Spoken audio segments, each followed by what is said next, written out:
네, 이제 두 번째 테이프를 갈았는데요. 그 아까 50년에 이제 전쟁을 맞이하셨던 그 상황을 말씀해 주셨고, 그 전에 이제 대전사범학교를 다니시다가 전쟁을 맞으면서 이거는 아까 표현대로 말씀하시자면 이제 일본 천황의 자리를 대한민국 헌법이 대신하면서 군인의 길을 가야겠다 이렇게 선택을 하셨다고 말씀해 주셨는데 이 방금 이 본격적으로 저희가 이 얘기를 시작하기 전에 잠깐 말씀해 주셨지만 이 해방 공간이라는 게 굉장히 정치적으로 또 혼란스럽기도 하고 사범학교에 계시면서도 뭐 아까 말씀하셨듯이 이렇게 똘똘한 그런 학생들은 아무래도 좌익사상에 많이 경도되고 이런 것들을 쭉 겪으셨지 않습니까?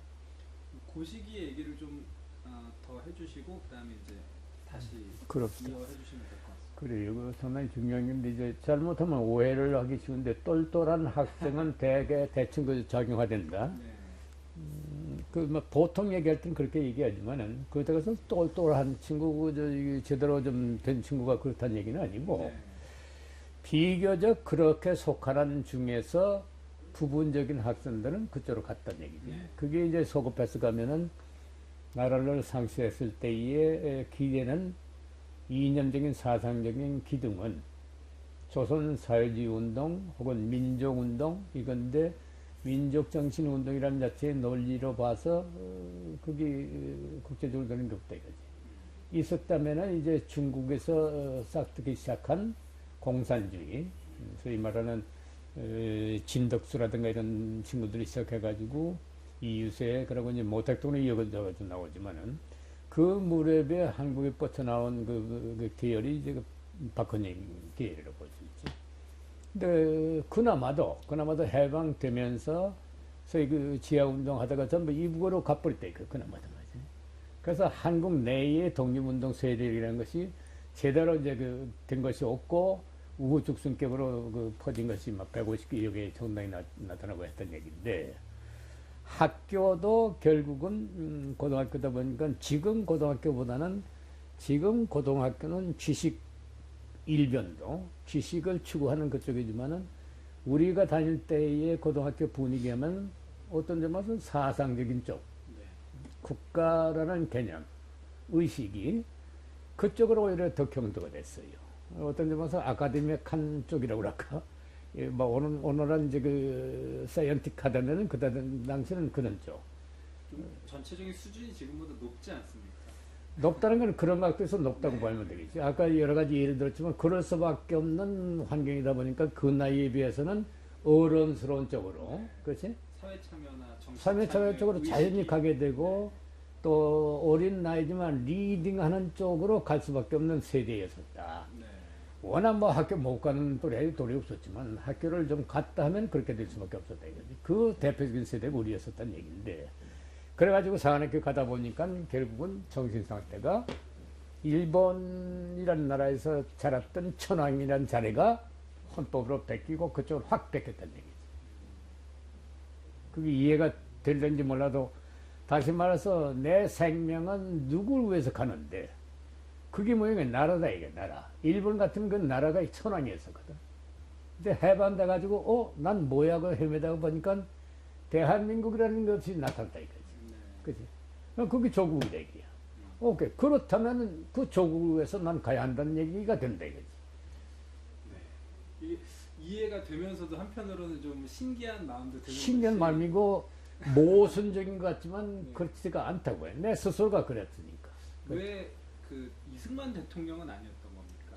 그러니까 그게 이제 이승만이냐 가령 이분이 김일성이 돼버렸어요. 그건 네. 인위적으로. 네. 왜 이승만이가 아니냐면은 민주주의 사회라는 것은 공개되어 있는 사회잖아. 그지? 이승만 박사는 리더 중에 하나라는 분이지. 그렇잖아. 저쪽은 리더는 김일성일 뿐이지 여타는 곁가지였었다 이게야. 한국은 이승만 박사, 김건희 선생 할 것 없이 여러 사람 중에 한 분이다 이게야. 단 이승만이라는 분은, 나는 군에 와서 느꼈지만은 그 졸업할 무렵에 말이야, 이 박사에 대해서 굉장한 존경심을 내가 가지게 되는데, 왜냐하면 그때 당시에 세계적인 정치 지도자 중에 동양권을 놓고 볼 때는 이승만 박사만치 학식과 소위 그 경륜이 있는 사람이 없어요. 왜냐하면 미국에서 이제 그 프린턴 대학인가 나왔지. 그래서 대통령 했던 윌슨이 학자한 당시에 수도자가 됐든 어떻든 그 밑에서 배웠다 이거지. 네. 그 윌슨한 사람이 세계에서 인권 선언을 하잖아. 근데 뭐 소위 그 식민지 해방 문제도 나오고 말이지. 그리고 박사 학위를 가지면서 독립운동을 대대적으로 한 분이다 이거지. 근데 동양에 놓고 볼 때 일본은 군국주의로 일본으로 갔으니까 그 인물이 없어요. 그지? 중국은 손문 집권한 다음에 장개석이 없는 게요. 그러고 나온 것이 그 뒷대 따라 나온 게 모택이라든가 뭐는 진덕수라든가 이런 또래들이다 이거지. 소련은 뭐 벌써 전체주의가 돼가지고 저 스탈린이 있고. 그러고 여타 이제 뭐 필리핀이라든가 타이랜드라든가 이런 데 볼 때 나라다라는 나라가 어디 있었노? 그 조만한 나라, 독립도 아직 안 된 나라에 위대한 정치적인 발견된 사람이 이승만 박사예요. 그러다 보니까 헌법 만들 때도 주요 역할을 하면서 소위 그 대한민국 헌법을 그렇게 만든 역할에 선도를 해줬고, 초대 대통령은 어쨌든 정치력이 또 있으니까, 정치라는 건 전린 권력욕도 있으면 되는 거니까. 그래서 그분이 됐고, 또 그분 때문에 마가다 라인을 이어가지고 평화 라인을 갖다가 먼저 만들어버리고, 네. 그리고 경제 수역 같은 걸 만들고 해서 독도 문제 이런 거 다 일찌감치 집어서 우리 걸로 차지해 놨거든. 말씀하셔도 그 이제 대구 사범 시절 얘기를 좀 해주시죠. 대전 사범. 네, 대전 사범. 네. 그거 이제 마친 걸로 하고 대전 사범은. 네. 그래서 이제 군을 택하게 돼가지고 아까 얘기한 대로 막 그런 자세 전환이 일어나는데 나는 그걸 이제 내 인생을 봐서 이제 세 번째가 네 번째가 전환기가 되는 거예요. 네, 방금 그러니까 제가 여쭤봤던 게 이승만 박사가 아니라 헌법이었던. 아, 네, 그렇지. 그 말씀을 해주셨어요. 그래요.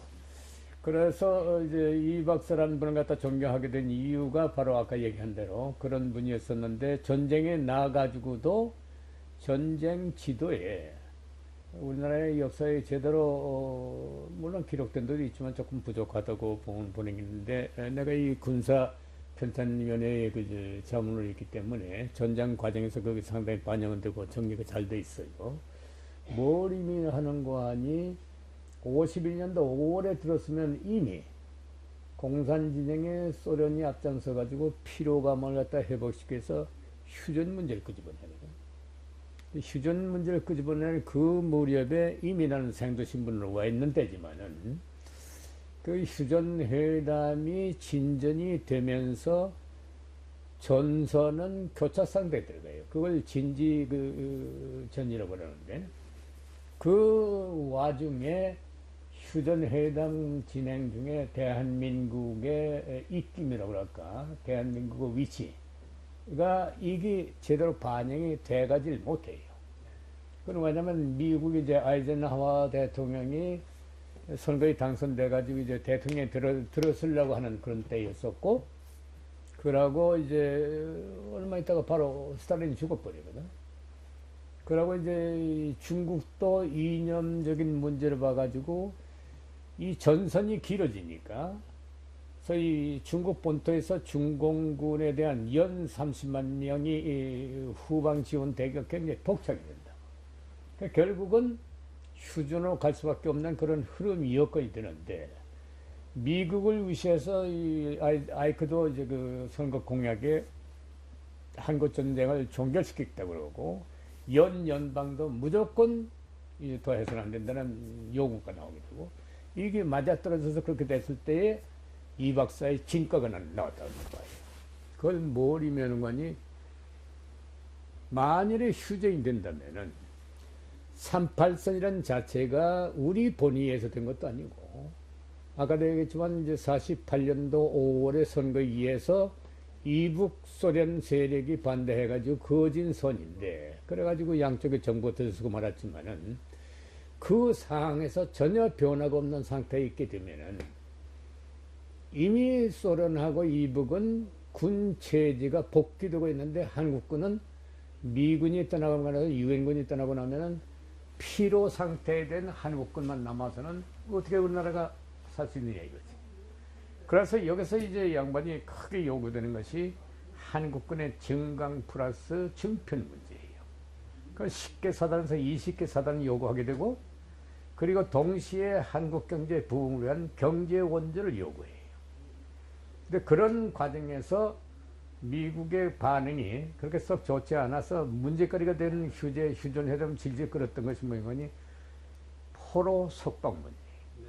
네. 그 중에 상당수 약 5만 명의 자유를 원하는 포로가 있는데, 이분 놈들 주장은 뭐니? 전쟁에서 일어난 포로는 무조건 1대1로 무조건 다 보내야 한다 이거지. 그게 몇십만이 아니라 그냥 무조건 다 보내야 한다는 얘기인데, 이 박사 노.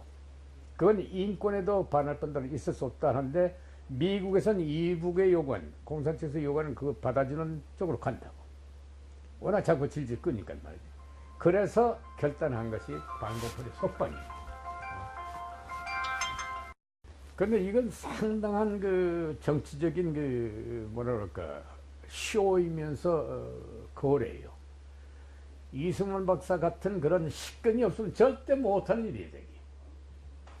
그때 참모총장이 바로 백선영 장군이신데, 그때 이제 크라크가 총사령관에 있을 때에 난데없이 반고포를 석방하니까 뭐 굉장히 급해진 거예요. 지금 휴전회담 고에 사인을 하려고는 반국에 이게 다 끊어지니까 말이에요.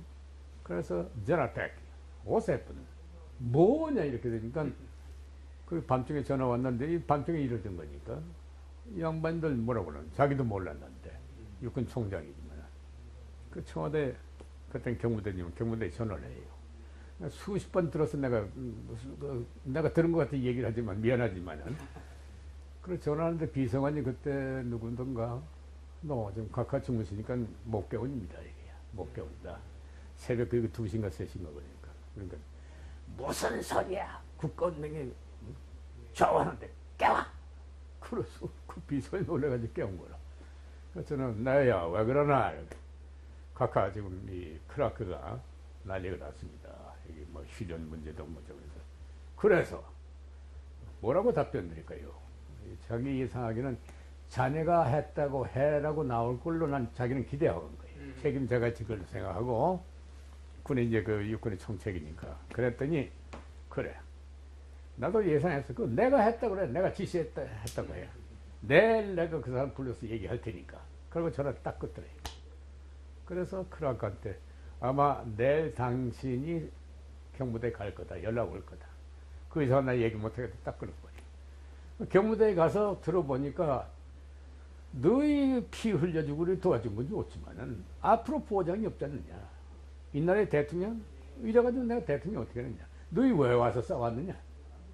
이거 보장해란 말이야. 한 것이 사단 증평하고 경제원조예요. 그런 그 미국을 잘 알고 미국을 이끌 수 있는 사람, 미안한 얘기지만 만일에 김구 선생 같았으면은 뭐예요?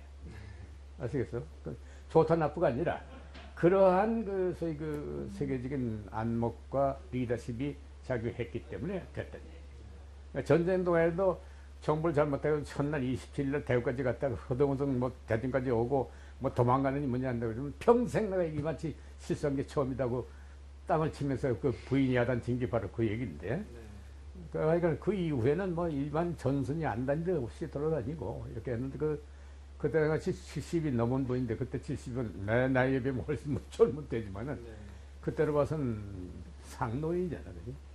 75이셨죠. 그래서 그거를 높이 평가하고 존경하는 이유가 거기 있다니. 그래서 이제 저간 그분 때에 내가 인간돼요. 인간돼 가지고 진해 예상학교에서 이제 근데 그 앞에 이제 뭐 얘기거리가 많지만은, 저간 그래서 대통령 각하, 그때 우리 각하가 있으니까 대통령 각하고 악수한 처음 대통령하고 악수한 생도 신분이 됐지. 네. 일기생들은 그 이전에 인간했지만 대통령하고 악수할 그런 겨를 없이 그분들 인간된 거고, 해군도 대통령이 임석해가지고 졸업한 기가 없어요. 처음 공사 2기가 했는데 우리가 처음 그런 게 있어요. 그때는 뭐 지나간 얘기지만. 그 임관하셨던 게 그러니까 51년? 53년. 53년. 아, 예, 예. 휴전된 해 10월 1일 날에 우리가 인간한다. 네. 그러니까 휴전돼서 3개월이 지난 다음에 인간이 되지. 네. 그래서 우리가 이제 참전 용사지, 당연히 군인이니까 참전 용사지만은 공군인 경우에는 이북에 적군에 가서 폭격을 했어야 진짜 참전이지만은 참전은 안 됐다는 얘기가 참전 용사이면서 참전 안 됐던 묘한 얘기가 나오죠. 네. 그렇게 되는데 입교를 하셨던 것은 50년 11월인데 그때 잠깐 말씀해 주셨지만 이제 처음엔 제주도에 가셨고 모슬포에서 훈련을 받으시다가 진해로 진해로 이제 돌아오셔서 거기서 사관생도 생활을 뭐 거의 3년 가까이 그래. 하신 셈인데요. 사실은 이제 해군이나 육군에 비하면 교육 기간 자체가 굉장히 길었던 것 아닙니까? 그 교육 받으셨던 기간에 대해서도 좀 해주시죠. 그래서 그 얘기를 좀 하려고 이제. 네. 그러니까 이제 모슬포로 간 이유는 아다시피 이제 그 소위 그 패전이라고 할까 자꾸 중국한테 밀려가지고 그해 10월이지 이제 참전이 돼가지고 예상치도 않는 그 중국한테 밀리는데 그 어디까지 내려면 낙동까지 내려요. 낙동까지.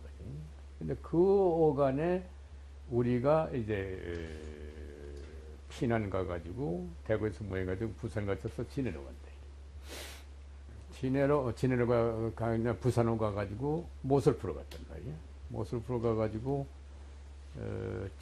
그때는 지금 이제 없어졌지만 제1훈련소라고 나중에 우리가 양보하고 나오지만은 일본 당시에 일본 해군이 쓰려고 만들어 놓은 비행장이 있어요. 네. 그게 모슬포 비행장이야. 지금도 그때 당시 일본 설비가 꽤 남아 있어. 이제 이그루라든가 이런 게. 그때 당시 막사가 한 열 몇 개가 됐는데 그 중에 우리가 4개인가 5개 있었지. 이는 불과 뭐 얼마 안 됐었기 때문에. 그랬는데 그 해 또 12월, 1월 초에 도착했는데 한 달쯤 군사훈련하고 있는데 우리가 난데없이 짐을 싸가지고 그 옆 동네, 바로 한 동네에 있는 조만한 군민학교, 대정군민학교라고 있어요. 그걸로 옮기게 돼. 네. 지금도 그 학교에는 그 지금 초등학교지만 거기는 공군사관학교 훈육이라는 것이 써 있어요. 비석이. 그 주로 우리하고 임시 이제 그 장교 양성하기 위해서 2달, 석 달들 훈련받고 인간돼서 나간 사람들이 꽤 많아. 네. 그 사람들이 교육받았던 데가 거기야. 근데 그때 이제 그 에피소드가 훈련소장이 누구냐면 백인엽 장군님, 며칠 전에 잡고 하신 백선엽 장군님의 동생인데 나이가 뭐 27인가 그랬을 거야. 별 하나 붙인 분이 그 집차를 혼자 몰고 바람같이 휙휙거리고 다니는데 와 군인들은 저렇게 되겠다 그렇게 이제 우리 눈에 비쳤는데 하루는 이것도 여담이지만 하루는 무슨 운동회를 한다고 해서 우리 뭐 나가면 그 뻔한 손바닥 한번 안 되는 거 갈 데가 없으니까 우리 그 훈련소 한번 그 구경소 하면서 가자. 5명인가 6명 뛰셔서 갔어요. 그랬더니 안내하는 장교들이 대화환영을 해. 공군사관에 그 생도라고 하니까 말이지. 그래서 그 귀빈석에 칸을 내줘가지고 이제 우리 앉아서 쭉 보는데 목적은 뭐냐면 점심 한 끼 얻어먹기 위해서 가는 게. 갔는데 점심 잘 얻어먹었어요. 그래서 이제 1시 5분 전인가 와서 그 지정 좌석에 덕관이 왔는데 온 타임에 백인엽 장군이 나타났어. 그래서 딱 자기 좌석에 앉더니 사회자가 안 보이거든. 사회자가 무슨 소령이야. 그랬더니 그 주변 들면서 누구누구 소령 어디 갔노? 이러네. 그리고 곧 나올 겁니다. 곧 나오다니 시간 되는데 뭐 난리가 났어요. 그러니까 뭐 다들 벌벌 떨고 야도 났어. 한 6분인가 하더니 뭐 이러면서 하나 키가 꿍충한 친구 하나 이렇게 걸어 나와. 소령이야. 그러니까 이제 가까이 이렇게 이놈 자식 하더니 그 군대 그 가죽으로 된 거. 이걸 가지고 막 탁 때려고 하니까 와, 날 살려고 도망가는데 소령이. 그러니까 이 자식 어디 도망가? 그러니까 막 뛰는 거야. 그래서 우리도 야 따라가 보자.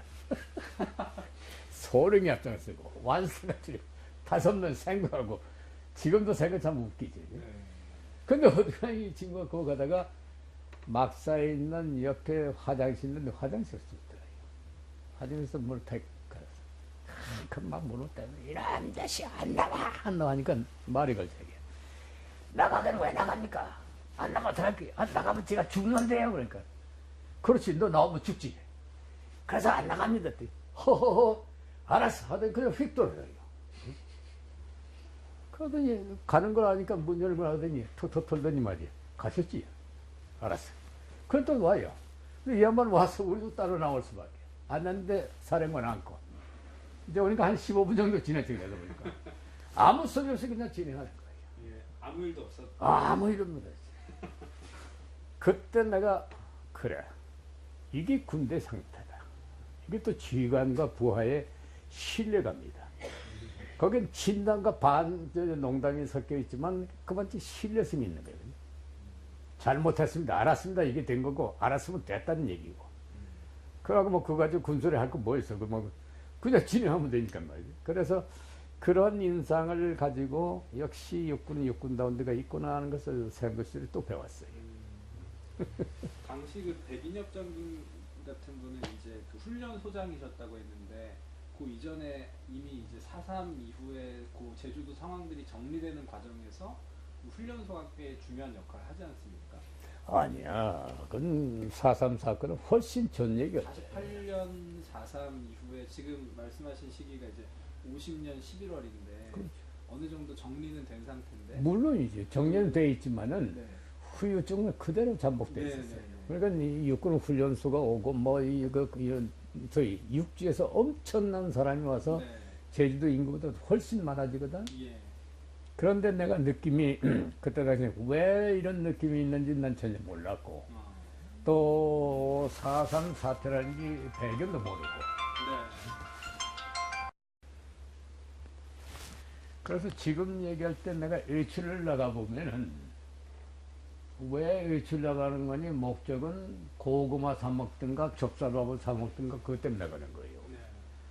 뭐 군대에서 주는 것은 뻔한 거니까 식기 하나에다가 밥 하나에다가 그냥 거기다 국을 말아서 주는 판이니까 그건 뭐 앉은 자리에서 5그릇 먹어도 모자랄 판인데 뭐 한 그릇밖에 안 주니까 도리 없잖아, 그지? 네. 그러면서 이 배우는 것은 그때 당시에 제주도에서는 정말 그 뭐랄까 학술다운 뭐 이런 그 아카데믹한 건 배워본 일이 없어요. 없었어. 교수가.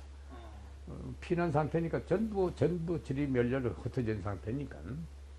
그러니까 이제 배 타고 온 훈련관 분들이 훈련관은 이제 그 소위 군대 훈련관만 있었지. 그게 일본의 하사관 출신으로서 인관된 사람들인데 네. 솔직히 말하면 질이 좀 떨어지는 사람들이 질이 좋은 청년들을 뭘 다루려니까 이게 힘드는 거야. 그렇지만은 아까 말 맞다 아주 뭐 충성심을 이거는 그 고리에 대해서는 다들 인정해주고 속으로는 뭐 저티 할지언정 그렇게 됐는데 이제 저건 그래 나가면 그런 그 제주도 사람들이 상당히 냉랭해요. 뭘 사 먹더라도 고마워하지 않고 또 이제 난 이제 제주도 도민들 그래서 시골 사람들하고 나는 그 호기심만 하도 이제 그래 뭐 시장 바다에 가더라도 지게꾼들하고 어울리고 뭐 술도 같이 먹고 이런 습성을 좀 그렇게 해왔지만은 생도 시절부터도 그랬어요. 가서 시골에 가보면 거기는 이제 제주도 풍습이 사람이 안에 있으면 이제 작대기 이렇게 세워놓고 없으면 이렇게 끼워놓고 못 들어게 해놓고 사람이 있으면 그럼 사람이 있다는 건 계세요 하고 사람이 나오면 난 이제 공군 생도인데 환영할 거는 아니에요. 의당은 환영한 걸로 뽑고 왔는데 혹시 뭐 먹을 것 같은 걸 좀 삶아줄 수가 있느냐. 물론 돈은 드립니다. 그러면 또 어떤 집은 받아서 그렇게 해주기도 하고. 그러면 부엌이라는 것이 방이라는 게 없어. 방이 있지만은 부엌이 식당이야. 예. 앉은 데서 그 군불 딴다는 이런 게 없어. 그냥 방은 방이고 부엌에서 식사를 하고 거기서 먹고 치우고 이래요. 그리고 이제 남자는 바깥에 나가서 일을 하는 법은 없고 밤낮 이제 집안에서 빈들빈들하고 논, 밭, 해녀 전부 여자가 물 길르는 거고 그래서 정말 탐나구라더니 완전히 우리나라하고는 달라요. 말도 그때 당시는 본토인하고는 안 통했어. 안 통하고 몇 개월 지나니까 이제 한국 본토에서 간 사람들이 많으니까 그래서 이제 말이 통하기 시작했지. 예. 의도적으로 그 본토인들은 이 본토인들 만날 때는 자기들 말을 쓰니까 이거 무슨 말인지 모를 정도예요. 그럼 뭐 냉발이 비발, 냉발이 하면 처녀고 비발이 하면 부인인데 그 냉발이 비발이고 어떻게 부인이지 처녀인지 어떻게 하는 거예요. 그런 식인데 자건 그렇게 그 냉랭한 것을 나중에 알았어요. 네. 섬 사람 쳐놓고 10명 중에 한두 사람은 죽었다. 10명 중에 한두 사람은. 다시 말해서 두 가정 중에 하나는 아버지가 됐든 조카가 됐든 뭐가 됐든 간에 죽었다. 누구한테? 경찰 군인한테. 또 그때 당시에 가 있었던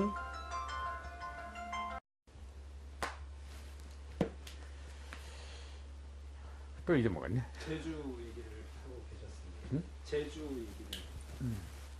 제주 사람들 얘기했지? 네. 그리고 그때만 하더라도 동리마다 말이지. 동리마다 그저 누각이 있어요. 누각. 누각이 뭐냐면은 저쪽 동네에서 이쪽 동네 서로가 못 믿는 거예요. 저쪽 동네는 경찰 혹은 군인 편에 속했다. 이쪽은 아니다 하는 그런 것들이 남아 있었어. 아직도 그런 흐름이 그대로 있었다고. 그 군인 경찰도 그때 당시까지 있었으면 그것도 10명 중에 하나는 반드시 죽었다. 누구한테? 제주도 도민한테. 그럼 그 출발은 뭐인 거 아니? 소위 여수 순천 반란 사건의 주범의 흐름. 그 자식이 뭐든 김달삼인가? 이 녀석이 이제 박헌님 가고 난 다음에 남로당의 최고 책임자로 있으면서 해방구를 전라도에서 만들려다 실패하고 제주도로 건너요. 그 제주도에서 만들었어요. 그 인민위원회라는 그 정부 형태를 이미 갖췄다고. 그랬는데 이제 그 군정하에서 경찰이 가기 전에 군인이 가기 전에 경찰이 있었는데 경찰은 이미 민주주의식이고 미구식이고 하다 보니까 그런 공산주의 운동하는 데 대한 봉쇄, 공고 이게 들어가니까 들어가서 소위 학살이 시작되는 거지. 학살에 대한 반학살이 이제 되는 거예요. 뭐 학살하고 변해서 안 됐지만 자관 그런 형식이 되다 보니까 좁은 섬에서 이쪽이든 저쪽이든 전부 전라도 사람, 제주도 사람이야. 그렇잖아. 그러니까, 그러다 보니까 결국 동리끼리 대립이 되고, 집안끼리 대립이 되고, 형제간에 대립이 되고, 뭐 이상하게 돼버린 거예요. 그러다가 이제 경찰 가지고 안 되니까 군이 가요. 그게 이제 14연대가 가가지고, 박진경이라는 중령이 가서 있었는데, 그 부관 중위가 저쪽 편이에요. 이 사람이 자기 연대장을 암살하지. 이제 그러한 사건, 저러한 사건이 나면서 뒷수습 되기 이전에 한국전쟁이 콱 나버리니까. 그래서 이제 그때 당시 공산주의 운동 그런 경찰하고 대항했던 사람은 거의 타반이 많이 죽기도 했지만은, 잡혀서 죽기도 했지만은, 일본으로 도망간 게 많아요. 그 일본 가서 써낸 책이나 여기도 많이 있지만은 아주 극난하게 소위 그때 당시에 이승만 정권 하에 군대 경찰에 대해서 아주 형편없게 쓴 게 많아. 그런데 그걸 뒤집어 보면은 만약에 경찰 측에서 한다면 또 형편없게 썼었거든요.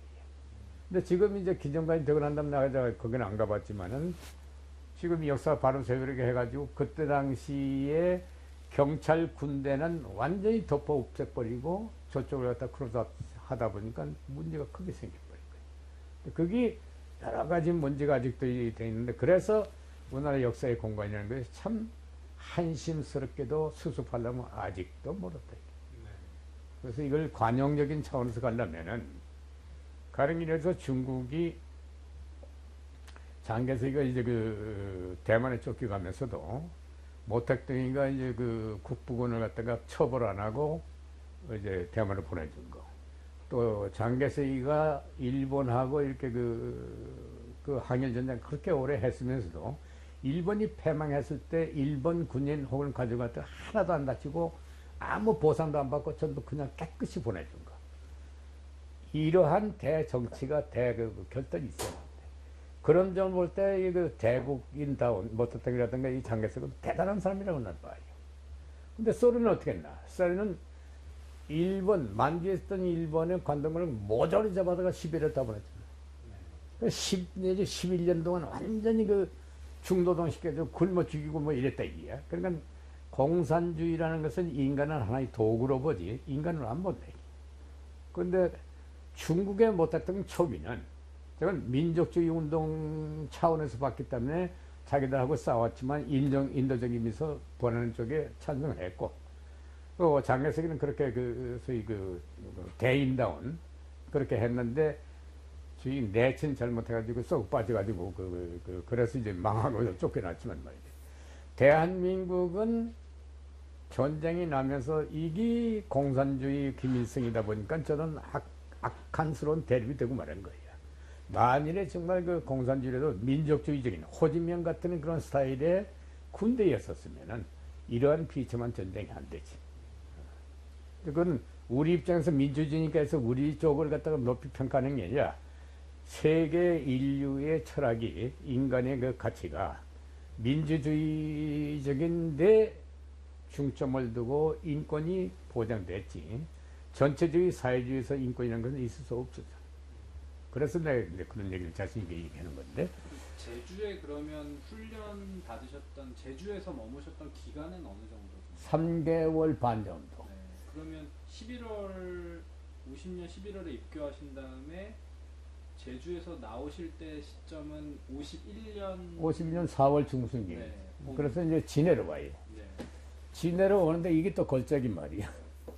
진해 와 보니까 이것도 일본 해군이 썼던 소위 그 훈련소 자리야.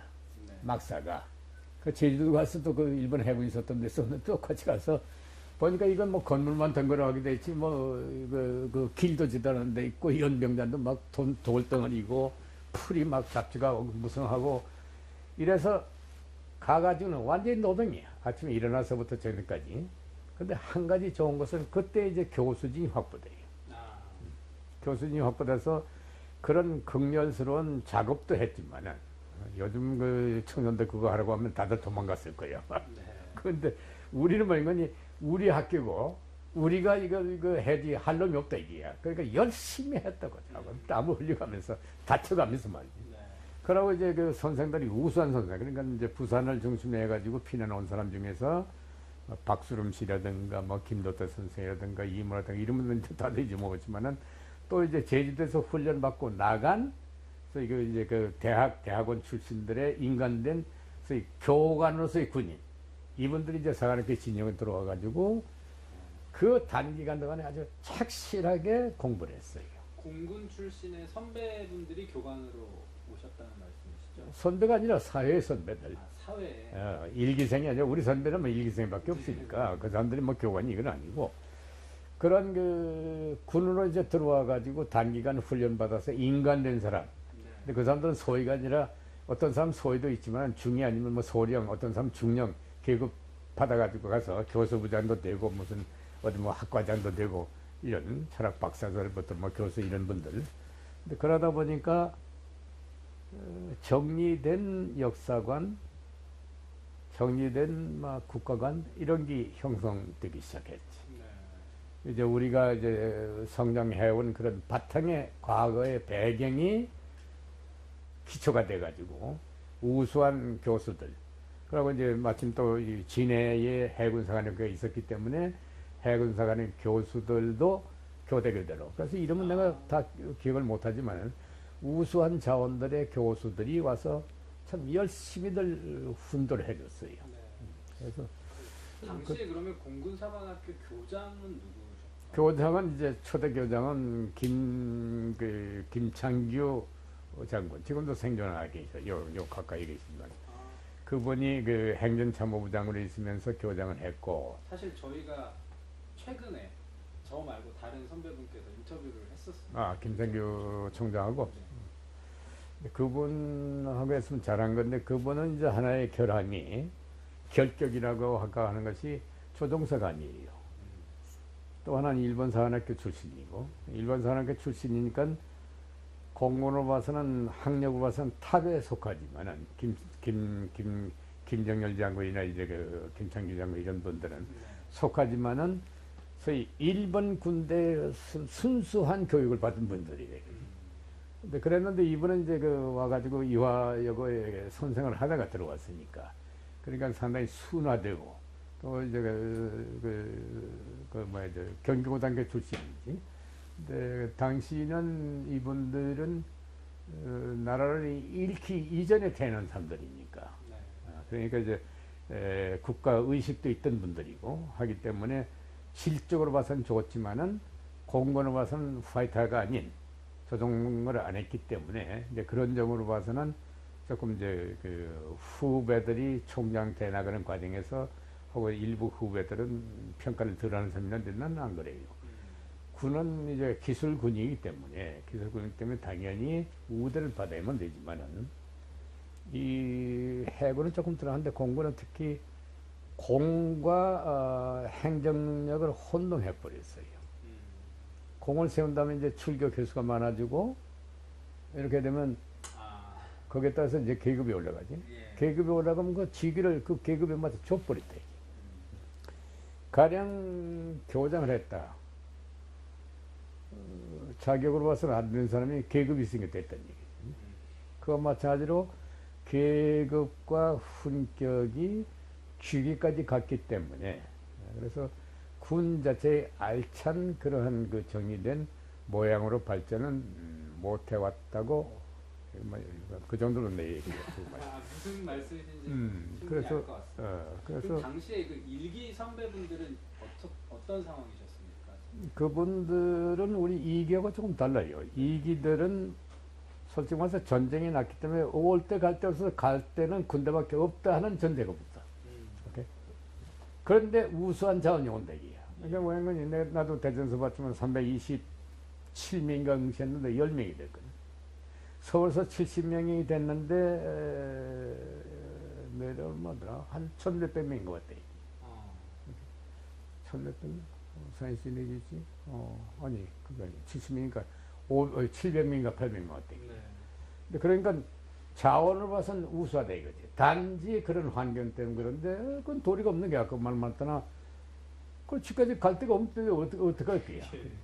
그러니까 간다면 군을 갈 수밖에 없는데 군대 그 육군도 있고 해군도 있고 뭐죠 육군 있을 거 아니야. 공군 왜 택했느냐? 그거는 공군 좋아하니까 아니까 그 이념 달라지는 거지.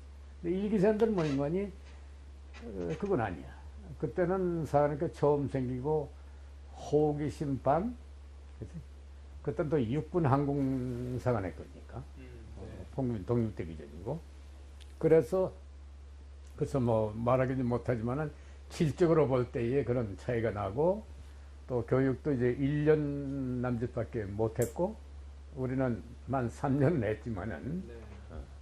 그분들은 그렇게 불우하게 일찍이 그 임관시켰어요. 왜냐면 조종서가 필요하기 때문에. 그런데 정규 1기로 출발했기 때문에 1기생으로서의 자격을 받지. 네. 근데 우리도 정규는 정규지만 학사 자격이 없는 사람이니까 3기까지가 그랬어요. 4기에 들어서서 대학령에 의한 교육과정이 편성이 된다. 그 4기서부터는 학사가 돼. 이학사, 문학사가 되지만은 3기까지는 그 사학의 졸업자지 학사 자격이 없어요. 네. 그 나 같은 경우는 이제 야간 대학 다니면서 학사, 뭐 야간 다니면서 석사 이렇게 했지만은 그건 개인적인 문제로 한 거고. 그러니까 이미 진해에 계실 때 그 일기 선배분들과 같이 생활을 하시지는 않았겠네요. 거의 없지. 네. 몇몇 분은 이제 조교로 해가지고 군사 훈련의 조교로 좀 우리한테 왔다 갔다 했어요. 그리고 또 산발적으로 뭐 한 1개월 정도? 근데 그때 일기생활만 하면 하더라도 우리 눈에 보기엔 말이죠. 엄청난 군인이 벌써 됐어. 내가 대전에서 사관학교 조인학교에서 대구에 가봤더니 서울서 온 친구들 한 일주일이 먼저 와 있었다고. 그리고 뭐 마대 쪼가리 같은 거 그냥 군복 입고 왔다 갔다 하는 거 보니까 이거 대단한 군인이야. 그래서 일주일 사이지만은 아마 요즘 젊은이도 그럴 거예요. 한 2, 3개월 먼저 군에 가서 뭐 이등병이 된 사람 신병이 볼 땐 대단하게 보이는 것 같지. 그런 인생이었었지. 그런데 이제 사람이 이제 진해로 와가지고 문제가 생기는 것이 군 자체가 아직도 정리가 안 돼 있는 단체이기 때문에 생도들 이 똘똘한 친구들이 뭐 있는데 뭐 전국 각지에서 대학 1, 2학년 다니면서부터 고등학교 뭐 4학년까지 일본에 있고 하던 거 잡다 하지만은 이걸 어찌 하오리까야. 그래서 그때 이제 생도 자치단이라는 걸 만들어요. 네. 그거는 내가 구성해가지고 그 중에서도 이제 2살, 3살 나이가 많은 친구를 개별적으로 불러가지고 형님 해가면서 동기생이지만은 여보 이거 이렇게 돼서 되겠느냐. 우리끼리 이제 자치제를 만들어가지고 부족된 학교에서의 부족된 배려를 우리 스스로 길을 닦자. 그래서 만나는 걸 뭐 오성회라고 그래. 오성회 이제 별 5개면 원수니까 생도로 갔으니까 이제 평생 군인 할 사람이니까 목표는 저건 오성회다. 그래가지고 만들어낸 그 기약이 지금도 살아 있어요. 그저 상안에 그거 다 있지만은 그때 내가 이제 총무를 맡아요. 총 관련 총무를 맡아가지고 나이 많은 사람 중에서 좀 인품으로서 대학도 그 1년 다니다가 온 사람 중에 경산도에서 하나 또 서울서 하나 해가지고 회장, 부회장 그리고 이제 뭐 문화부장 무슨 뭐 체육부장 뭐 이런 식으로 해가지고 조직을 해가지고 출근을 시켜서 신고를 하고 학교에다가 그래서 공인을 받아가지고 소위 자치 운영을 하지. 그래서 그 생도로서의 지켜야 할 규율에 어긋나게 되면 우선 자치회에서 절차 타고 막 그냥 후디 패기도 하고 말이야. 뭐 이래가지고 각서를 받고 그리고 이제 그런 것을 신고를 해서 이 친구는 이래 했지만 우리 자치회에서는 이미 이 정도까지 처분부터가 오고 하면은 자치회에서 결정하면 그것도 다 받아주고 이렇게 해가지고 이제 아주 제대로 된 사안에 그것도 뭐 대한민국 역사에 뭐 처음일 거예요. 굉장히 좀 흥미로운 게 생도대가 이렇게 보통은 아래로부터 만들어지는 경우가 별로 없는데 없지. 그건 처음이지. 처음. 공사는 그러니까 사실은 이제 위에 선배분들이 없는 상태에서 맞아요. 한기순환이 그렇지. 있다 보니까 뭐 어떤 규율이 스스로 이제 스스로 할 수밖에 없는 거죠. 후배도 없었고 아직은. 그런 분위기였겠네요. 그래요. 그랬는데 이제 생도 전대장이 역시 일본 육서 나온 박원석 그때 이제 그 중령으로 그래서 생도 전대장을 해줬고 나중에 공사교장도 했지만은 그리고 이제 생도 전대장의 뭐 한해남 씨라든가 뭐 이런 분들인데 그 밑에 또래들은 일본 장교 출신도 있고 태반이 하사관 출신으로 이제 그 비행 탄 사람도 있고 안 탄 사람도 있고 이런 사람들이 교관이 돼서 왔지만 하여간 군인으로서는 몸에 배인 사람들이지. 그래서 제식 훈련이라고 하는데 제식 훈련인 게 뭐 나란히서 뭐 앞으로가 뒤로가 하는 바트총 뭐 이렇게 하는 이런 훈련들인데 그런 훈련은 뭐 일본식 반 미국식 반이지. 그때는 이 총이라는 것도 없었어요. 목총을 썼지 목총. 그래서 우리 시작할 군대라는 것은 참 유치하기 짝이 없는데 그 대신 급변하게 발전되나 봐요. 급변하게. 이제 아까 말했던 2박 4일에서 휴전이 성립이 되고 한국군의 모양이 갖춰지고 공군도 이제 그래 돼가지고 전투기도 들어오고 훈련기도 많아지고 그래서 우리도 이제 초창기에 해당되지만은 창설 멤버의 바로 후속 조치로 이렇게 시작됐기 때문에 창군 멤버는 아니로되 창군 흐름 속에서 성장해 나가지. 그래서 이제 아까 말한 이 대통령 진해까지 내려가서 졸업을 하고 난 연후에 마지막 보충 이때 전쟁 끝났으니까 전투기 훈련은 거의 마쳤다고 그러면 보충 훈련 더 하고 그러고 강릉으로 올라가지. 그래서 53년 말서부터 54년 55년도까지는 전쟁이 언제 재발될는지 모른다는 흐름이었었어요. 네. 그래서 항시 전장. 그러니까 아무 때고 전쟁 바닥에 있다는 생각 가지고 비행하고 무장하고 비행하고 그랬지. 그 휴전 이후에도 사실 당시 이승만 대통령은 이제 북진 통일을 주장하고 계셨습니다. 노. 휴전 이후에는 절대 그 얘기 안 나왔지. 아 그렇습니까? 휴전하자마자 그 얘기는 일치 안 나왔어요. 그게 위대한 거예요.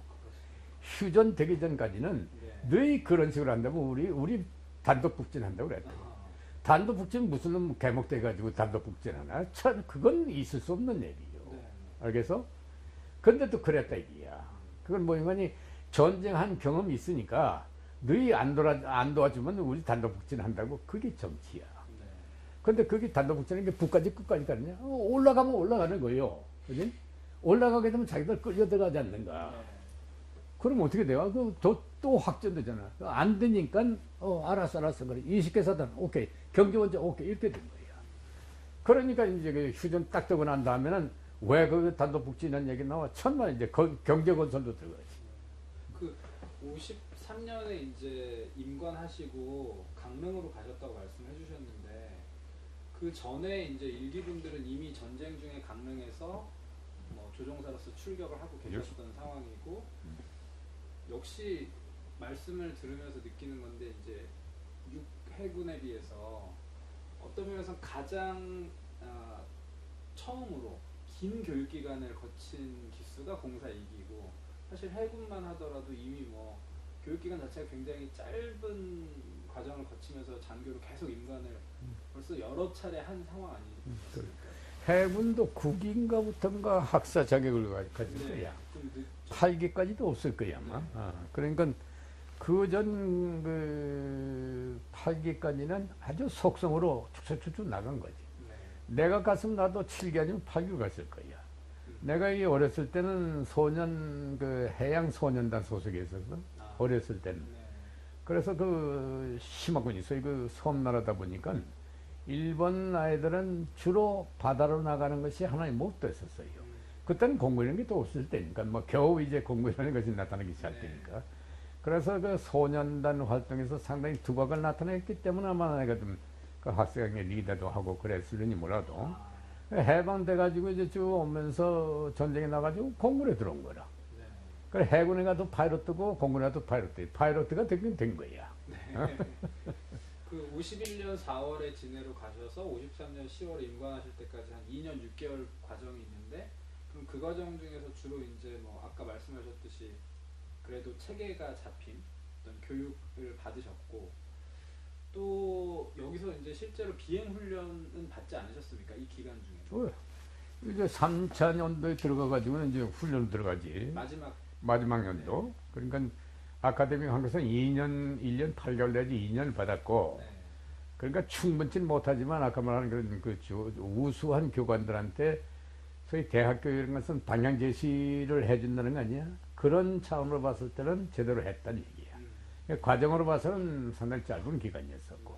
그러니까 사람에 따라서는 그걸 갖다 자기 소화해가지고 자기 보충해서 온 사람들은 글쎄 뭐 생활을 해오면서 여러 뭐 교수들이라든가 이런 사람들하고 토론도 해보고 뭐 여기저기 가서 뭐 원고도 내보고 이렇게 할 때에 뭐 나도 그냥 그 구실은 한다 하는 정도의 느낌은 내 가지지만은 군인이라는 것은 단순할 수밖에 없는 그런 교육을 받아왔던 건데 공군사학교 2기생들은 그렇지 않는 배경이 있었다 하는 것은 내 강조하기 위해서 이렇게 한 거지.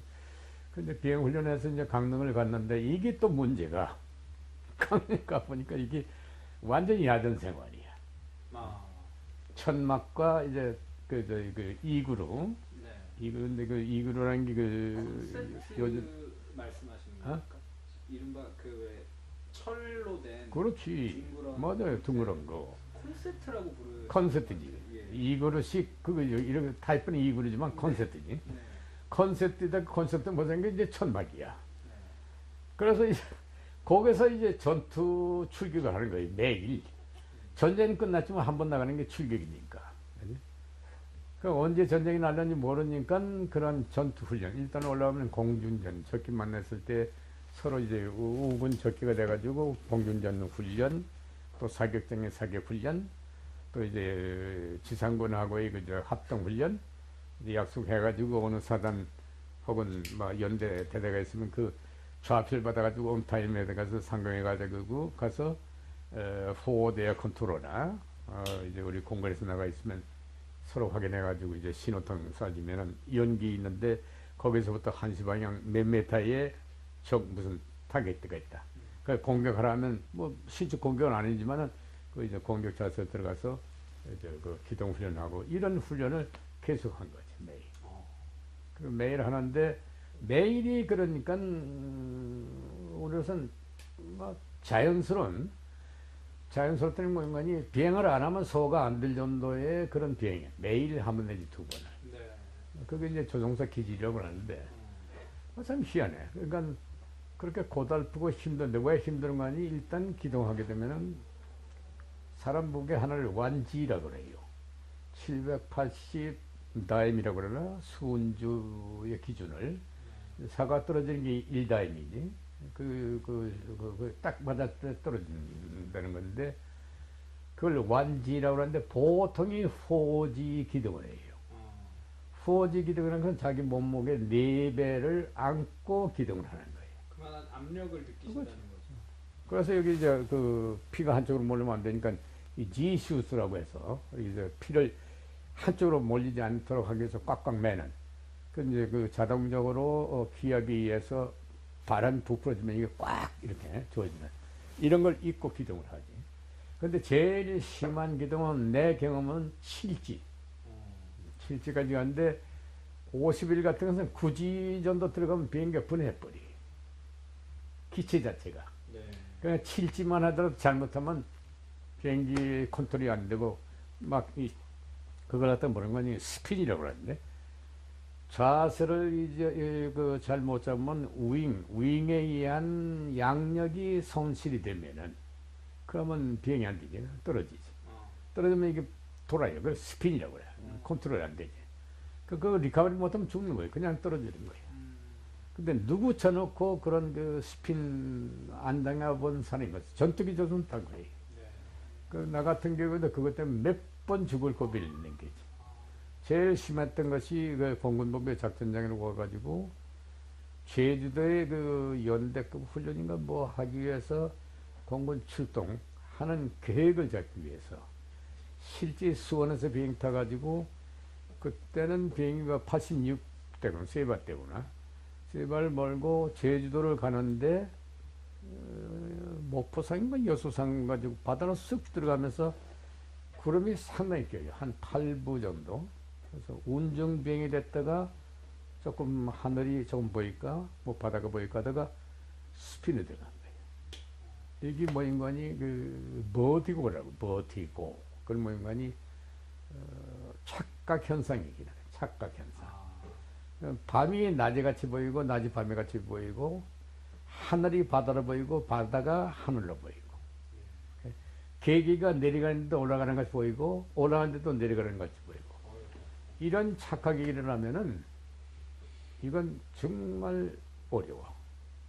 그럼 완전히 정신력 가지고 아 내가 지금 버티고 들어갔다. 착각 속에 들어갔다는 걸 자꾸 외우면 돼. 그걸 인지할 수 있습니까? 그렇지. 아니 인지가 이제 턱 하면 컨트롤 안 하면 아 내가 지금 착각 속에 들어갔다는 걸 의치하면 돼요. 네. 너 지금 착각 속에 버티고야. 그래야 손을 놓게 된다고. 조종만 잡고 잡으면은 반대 현상을 갖고 조종을 하니까 더 나빠지지. 놔야 이게 거꾸로 들이받던 하다가 양력이 생기면 올라오게 돼 있어요. 기수가. 그러니까 고도가 어느 정도 높아야지 그게 올라오지 얕으면 그냥 끌어박는 게. 그래 죽은 사람이 많잖아. 그래서 전사하고 순직하는 게 그래서 그럴 거예요. 특히 바다는 더해요. 특히 야간에는.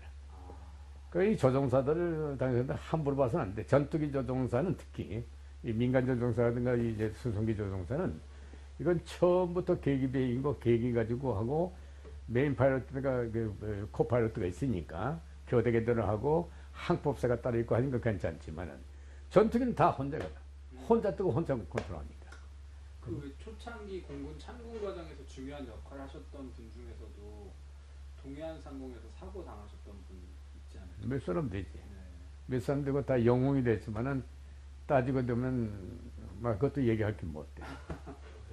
그러니까 그러한 극한적인 상황, 그러니까 예를 들어서 전쟁 2차 대전에 40년도 하면은 5년이 되지, 그지? 5년간 포로 생활을 하다가 비행기라는 근처도 못 가고 돌아와가지고 전쟁 난기 5년 후에 나잖아요. 그럼 10년 동안 안 탄 사람이 탔다고 해봐. 그지? 영웅이 될 수밖에 없지. 그런데 그런 아까 이제 강릉에서 계속 훈련하셨던 얘기 해주시면서 그 어떤 비행기를 타셨는지는 난 말씀 F-51 무스탕이라고. 그게 2차 대전 당시에는 프로페라 전투기로서는 가장 우수한 전투기예요. 네. 그게 이북의 소련이 이제 참전해가지고 미그 15 제트기가 나왔을 때 맘먹어서 싸웠던 게 F-51 무스탱이야. 네. 물론 성능은 미그 15보다 이쪽이 떨어져요. 네. 그런데 빌어먹을 소련놈 조종사들이 좀 수준이 얕기 때문에 그 격추율은 50%야. 네. 성능이 좀 떨어지는 51이었었지만은 조종사가 우수했기 때문에 저쪽은 조종사가 우수하지 못했기 때문에 그런 현상이 일어나지. 당시에 그럼 한국 전쟁기에는 한국군 조종사들이 탔던 비행기는 뭐였습니까? F-51? F-51이지. 아, 그렇습니까? 전쟁 기간 동안에는 처음부터. 처음부터. 예. 처음부터인데 그는 51년도 그러니까 50년도 6월 29일 날에 이다스키라고 해서 규슈에 가가지고 10명이 가지. 네. 10명이 가서 한 번 뜨고 내리고 두 번째 대구를 날라온다고. 알아? 10대를 가지고 오는 거죠. 그렇지. 예. 하나가 하나씩 몰고 왔으니까. 그거는 내가 얘기한 기네스 북감이에요. 그렇죠. 그렇지? 그 비행기를 타본 일이 없어. 한 사람 빼는 거. 한 사람은 미국에서 가서 그 비행기 가지고 타서 이미 그 비행기 아는 분이 김신 장군이, 김군 선생의 아들. 네. 그분 외에는 아까 얘기한 10년 동안 아무것도 안 탄 사람까지 포함해서 나머지 9명은 그 비행기 처음이야. 그런데 남이 기지에 가서 말 안 통하는 영어에 한 번 뜨고 내린 두 번째 떠가지고 대구로 갔대. 다음날 출기가지고 꽝 한 거지. 그래서 이 박사가 겁이 나가지고 그 아까운 조종사가 그 아까운 비행기 가지고 다 그렇게도 못해나. 너는 훈련해가지고 훈련을 비로소 하기 시작해. 예. 그래서 이제 출격은 지리산 전투 쪽으로 하지. 그래서 이제 51년도 5월인가 상당히 그 1년 후에 10전투 전대가 생겨가지고 강릉으로 진주하지. 네.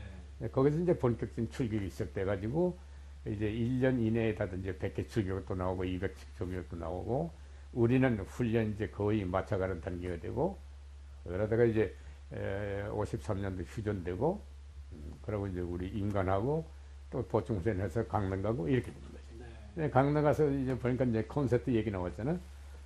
콘서트 얘기 나왔는데 그게 일과가 어떠냐면은 그때는 그랬어요. 한 번 뜨고 돌아오는 것 자체가 가능성이 있느냐 하는 얘기 매일. 그래서 적지는 아니지만 그러한 게 마음속에 있어요. 그런 생활이야. 그러니까 돌아오면 뭐 인간이 먹는 거 마시는 거야. 알아? 그 엔조이라는 게 인생의 엔조이라는 것이 그렇게 돼버려. 생명 이코르 본능이라고 할까? 그 어떤 사람은 솔직히 말해서 그 여성 관계도 복잡하게 얽힌 사람도 있고 그런 사람들이 뭐 50% 이상 뭐 그런 게 많지. 네. 나도 휩쓸릴 뻔하지만 나는 그래도 거기까지는 끼진 않았지. 뭐 솔직히 그랬어. 그렇다고 해서 전혀 뭐 아니냐면 그건 아니지만은 흐름이라는 게 있는데 잘못하면 왕따 당하게. 뭐 그런데 저는 그런 생활을 하다가 54년 4월 달에 올라가서 불과 3개월 만에 김두만 장군에 의해서 내가 사천으로 교관으로 불려나와요. 이기 사관으로선 최초 교관 요원으로 사천에 와가지고 50일 교관하지.